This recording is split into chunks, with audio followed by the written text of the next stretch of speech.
Good afternoon, everyone. My name is Jeff Riazi, and I'm an attorney at the Rodman Law Group. We have a booth down there, so feel free to stop by to chat with us and get any swag that we have left. I think there's still a little bit left. Today, I'm here to talk about DeFi financing and real-world credit, 0 to 1 regulatory movers. DeFi products that focus on lending, or more broadly speaking, advancing credit, if targeted to U.S. customers, must still comply with U.S. lending and credit laws. This talk will focus on the top 5 legal movers for founders so your project can get from 0 to 1. Interest rates you can charge. Chartered banks versus everyone else. When I mean everyone else, I mean traditional fintech, and as fintech starts to become DeFi, or is now DeFi. If I were to poll the audience and say, hey, what do you think the federal interest rate cap is on lending in the United States? I'd probably get a variety of responses, but it's a trick question. There actually isn't a federal rate cap. It's state law driven. And so the way banking, and specifically chartered banks, are set up is they pick a home state, think Delaware, think New Jersey, think California, and as long as they comply with their home state and obey their home regulator, which if it's a state chartered bank would be the OCC, or excuse me, the FDIC, and if it's a national bank, it'd be the OCC. They're free to export that rate throughout the United States. So take Delaware, which doesn't have a rate cap, moves to New York, which has a cap, very much so, at 16%. They're free to charge the rate that they want, even though they're only based in Delaware. So what does that leave for everybody else? Traditional fintech. It's a 50-state patchwork of licenses and usury caps. And I'll walk through what each one means. So what's a lending license? If you want to lend in, let's say, California, which is pretty much the most common state we'll get queries from, I'd say New York, second most. California would require a license to lend in their state. However, once you get the license, there's no rate cap. But flip to New York. New York, on the other hand, only requires licensing for 50K and less, but would impose rate caps. So if you're in the fintech space, you have to sort of run this Swiss cheese patchwork approach in terms of where do I get a license? Do I have to comply with the license? And then what interest rate caps would fall following that? That's on the license side. Now think on the interest rate side. Okay, maybe I don't need the license, but maybe there's a usury cap. And what usury means is interest rate top out, meaning you cannot charge more than so. Some states it's super high. Take Colorado, our home state right here, at 45%.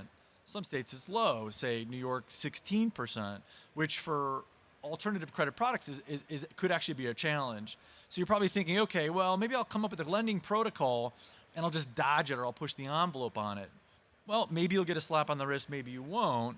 But if you dig deeper into the regs, some states will make the debt unenforceable. So if you build a protocol and you're relying or resting on getting that money back, you may not be able to sue to get it back.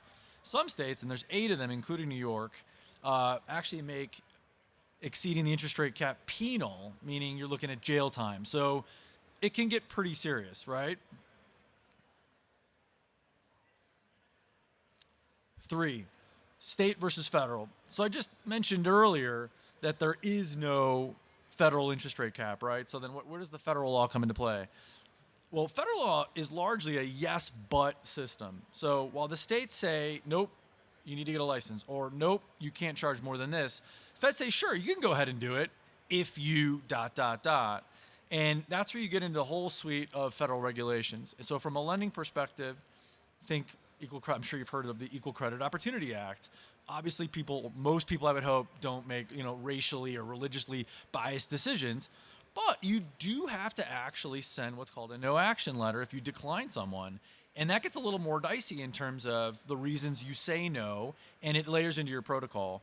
TILA, lenders often dislike this regulation where they're otherwise forced to disclose APR. And for a lot of products that are short-term or short-term in orientation, an APR number can actually make the credit product look unattractive or a lot more expensive than, let's say, total cost of capital or cents on dollar, which historically traditional fintech has tried to model after. Another big difference in federal versus state law is purpose. So federal law is heavily regulated, or regulates heavily, I should say, on consumer lending. And consumer lending is defined as for personal, family, or household purposes. Commercial lending ends up being a lot less regulated. And so, depending on the protocol you want to throw out there, if there's a commercial purpose you can tie it to or limit it to, it's going to be a lot easier to get off the ground than consumer. Of course, the consumer market is significantly larger, so these would be things that you want to be thinking through. ECOA is a common statute you have to comply with. TILA, which I just mentioned on just APR disclosures, but it sort of runs down the gamut, cradle to grave. FCRA, which is the Fair Credit Reporting Act, so if you're going to pull credit, you need to comply. Furnishing actually is a big piece for lenders, so if you're going to furnish data to the bureaus, you'd have to make sure that you're doing so in compliance. TCPA, the Telephone Consumer Protection Act, all these, which would not only dictates when and how you can call, but the underlying technology you can use. Most lenders rely on, especially in this space, heavy tech soft phones. And a lot of those soft phone technologies are actually pretty heavily regulated at the federal level. So these are things you'd want to be thinking through if you put that protocol together. 4, alternative products. So you're probably thinking, okay, well, is there a way to get around the usury and the lending laws? Yeah, there are. And in fact, they're pretty popular in fintech. I would want to step back and say, well, what makes a loan a loan? A loan is an absolute obligation to repay. Well, what contingent products are out there?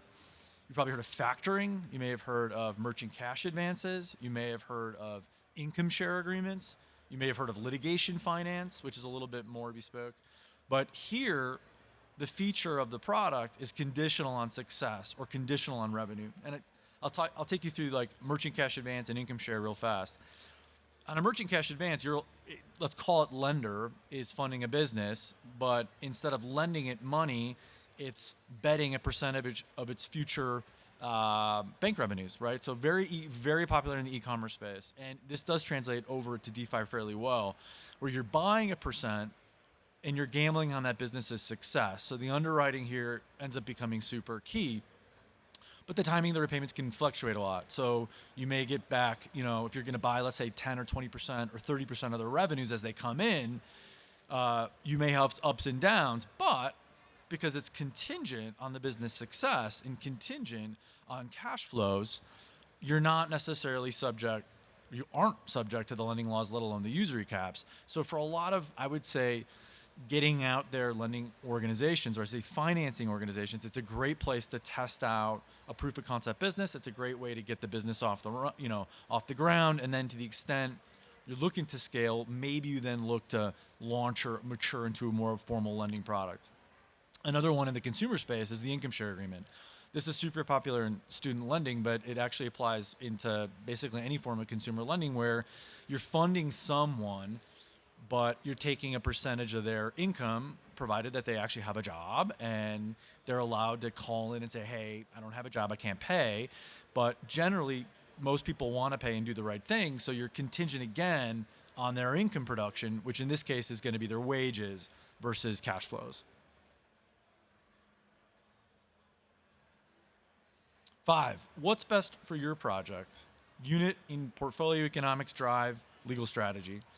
So whenever clients come to us and they say, hey, I want to set up a lending organization, or hey, I want to set up a factoring business structure, what do we need to do? I ask, well, why don't you tell me a little bit more about what you're looking to do from a price point perspective? Is this going to have like a 12% APR, 50% APR, 100% APR? Are you going to be funding $2,000? Are you going to be funding $50,000? Is it going to be $500,000? Those economics actually drive quite a bit how intensive the regulations are going to be, definitely at the state level, in terms of whether it's going to be like a high reg or a low reg. So take, for example, low APR, high funding amount. You should be a lender. Like, your regulatory lift's going to be low. It's going to be easier to set the repayment structures, and you're going to be able to get the product off the ground pretty easy. Take the other example where it's, let's say, under 5K, average 40 to 50% APR. Now you're going to have probably a much higher regulatory lift, but is that a problem? Maybe it's not. Maybe you have the team ready to go get licenses and you comply. Or maybe you look into an alternative product where if it's commercial, you can funnel it into the MCA structure. Or if it's consumer, you can funnel it more into like an income share structure. So you want to really think through the business points, meaning the business drive strategy. As a corollary to that, the next step is loss rate. You may be thinking, what does that mean? It means, what do you expect to lose, right? I mean, every lender loses something and still makes money. So if your loss rate is 0, it's probably too restrictive. Some lenders do just fine off a 10 or 20% loss rate, some even as high as 50. So you'd want to think, does your loss rate matter? And does your net loss rate matter? Meaning, do you actually need to collect to get back your money? That has a lot to do with the product you set and the states you can target. Thank you very much. That's all I have for today. Yeah.